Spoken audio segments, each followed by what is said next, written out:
Bonjour et bienvenue sur Sad But True, le webzine musical. Aujourd'hui, on va parler du festival du roi Arthur. Et tout d'abord, un petit mot, car j'ai envie d'expérimenter un nouveau moyen de faire un report. Alors, pas encore complètement vidéo, car je reste photographe avant tout, mais quelque chose d'un petit peu plus vidéoludique. C'est un premier essai, et selon vos retours, nous verrons à garder la version écrite seulement, celle vidéo seulement, ou toujours un mix des deux qui peut satisfaire peut-être le plus grand nombre. Donc voilà, au choix vous pouvez continuer à lire ou alors vous vous posez devant votre écran et écoutez ma douce voix pendant que vous regardez l'intégrale des photos du reportage. Je trouvais cela plus pertinent que de m'enregistrer et lire le texte. Bon, je précise que de toute façon je vais dire la même chose.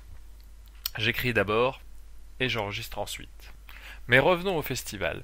Alors je vais continuer sur ma lancée du dernier report, celui du Pont du Rock, et revenir plus sur les moments marquants que sur l'ensemble des artistes et une description que je finis par faire presque de manière impersonnelle, tant je pourrais écrire sans avoir été voir les concerts. Donc voilà. Et puis voilà, on est déjà quasiment mi-décembre, donc encore quelques jours et j'aurai réussi à rendre un report l'année suivante, ce qui est plutôt pas mal. Après, je suis pas sûr que l'immédiateté soit quelque chose qui soit particulièrement nécessaire dans un report. Le faire à tête reposée me paraît plus cohérent qu'à chaud. De même, ma publication des photos suite au festival permet un retour rapide, tandis que le report complet nous permet un petit rappel au cours de l'année. J'espère aussi que cela vous donnera envie de prendre vos billets pour la prochaine édition qui s'annonce encore plus grande que les précédentes. Le festival du roi Arthur est un festival qui renaît un peu de ses cendres après une année 2011 très difficile du fait de fortes intempéries. Mais depuis, il n'a fait que progresser, tant en nombre de spectateurs qu'en qualité d'accueil, en programmation, bref, que du bon. Je le disais aussi dans le report de l'an passé sur ce même festival, l'équipe est à l'écoute des critiques et fait tout pour que les problèmes ne se retrouvent pas d'une année sur l'autre. Un seul problème reste, mais de manière indépendante de la volonté des organisateurs, celui de l'entrée sur le site.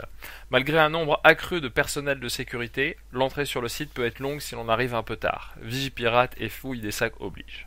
Mon conseil est quand on le peut d'arriver tôt, de se poser tranquille au camping ou sur le site et de profiter tranquillement de la fin d'après-midi avant les concerts.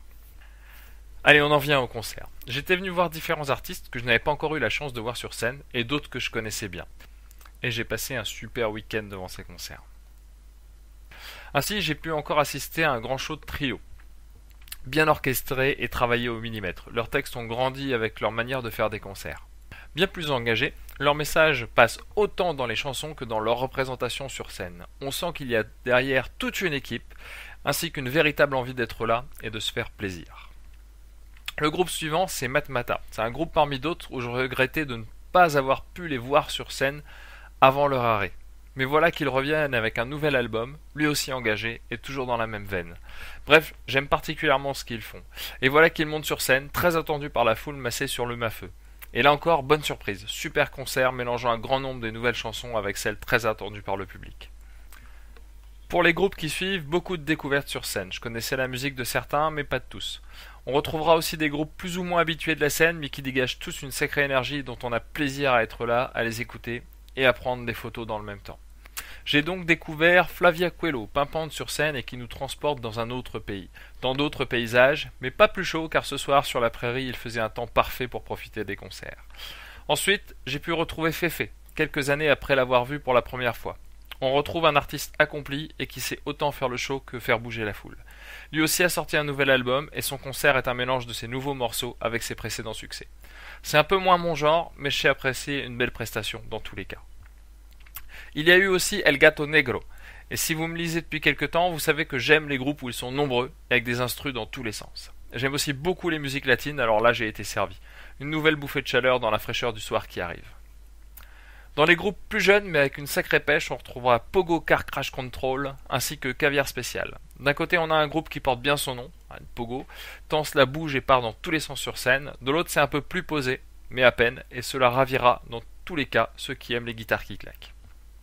Une autre découverte aux influences diverses, méditerranéennes, latines, sud-américaines, c'est Che Sudaka, que l'on retrouve sur scène pour d'autres moments bien rythmés. Même si l'on ne comprend pas toujours le sens des paroles, on ressent l'engagement sous-jacent, mais peut-être est-ce l'association du ska qui souvent fut utilisée comme moyen de faire passer un message.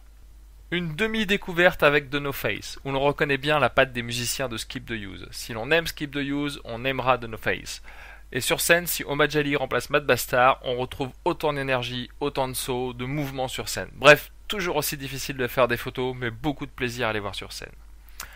On continue avec The Angel's Eye. C'est très musical, beaucoup plus posé, mais cela reste énergique quand même. En parallèle, je regarde un clip pendant que je tape là ces mots, mais justement, le souvenir que j'en ai sur scène est beaucoup plus emballant que ce que je peux voir de leurs clips. Bref, allez les découvrir sur scène. On enchaîne ensuite avec les Milky Chance. C'était le groupe inconnu pour moi, pour lequel j'ai reconnu leur célèbre morceau au milieu du set. Et pour le reste, leur prestation est très polissée. Et du coup, si on aime bien ce qu'ils font, on passe un bon moment, sinon ça reste relativement sympathique à écouter. Ensuite, on passe sur du DJ set, et il est beaucoup plus difficile de donner une impression sur la qualité de la prestation scénique. Cela se résume fortement à savoir si l'on aime ou pas ce qu'ils font. Ainsi, on retrouve Fritz Kalkbrenner, ainsi que The Shoes DJ set. Enfin, dans les artistes où je m'y suis un petit peu moins retrouvé, il y avait Christophe Maé. C'est un peu l'artiste dont on aime bien la musique à la première écoute et qui quelques écoutes plus tard on se demande toujours pourquoi on l'écoute. Alors il y avait ses fans qui l'attendaient et même si son spectacle est très bien construit, ça je dois l'avouer, je n'ai pas retrouvé ce sentiment de réalité, de plaisir que les artistes ont quand ils partagent avec leur public. Bon après aussi on nous avait interdit d'aller prendre des photos en fausse. Alors forcément quand on nous empêche de faire notre travail on est un petit peu moins content et beaucoup plus critique. Voilà, on a fait le tour à peu près de tous les artistes. Alors, que dire de plus? La première chose est que je retournerai sans hésiter à ce festival et j'espère pour eux encore de nombreuses années. Alors j'espère aussi pouvoir y emmener mes futurs enfants dans quelques années. Car le site s'y prête bien. On est très bien accueillis. Tout est fait pour que les spectateurs puissent venir en famille et ça c'est un super plus.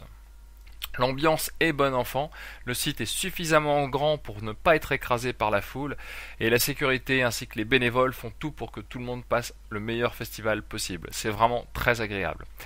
Puis il ne faut pas oublier le village d'Arthur, car Bréal-Saumont-Fort accueille le temps du samedi après-midi tout un petit village qui se monte au creux des petites rues. Entre les concerts, les animations pour les enfants, il y en a pour tous les âges, tous les goûts, et cela donne une vraie force supplémentaire à ce festival. Alors voilà, bon on n'a pas encore d'indices sur la programmation de la prochaine édition, mais déjà une surprise de taille nous attend, parce que le festival s'installe pour 3 jours. Donc je pense que ça augure de bonnes choses. Et puis si je me trompe pas, il vous reste 2 jours pour aller voter sur le site des Festival Awards pour votre festival préféré. Alors n'hésitez pas à y aller, ça leur fait toujours du bien. Dans un contexte pas toujours facile pour les festivals, notamment financier, c'est toujours un coup de pouce de savoir que l'on est apprécié par les festivaliers. Et donc je vous encourage à aller voter pour votre festival préféré. Et je vous dis à la prochaine. Salut!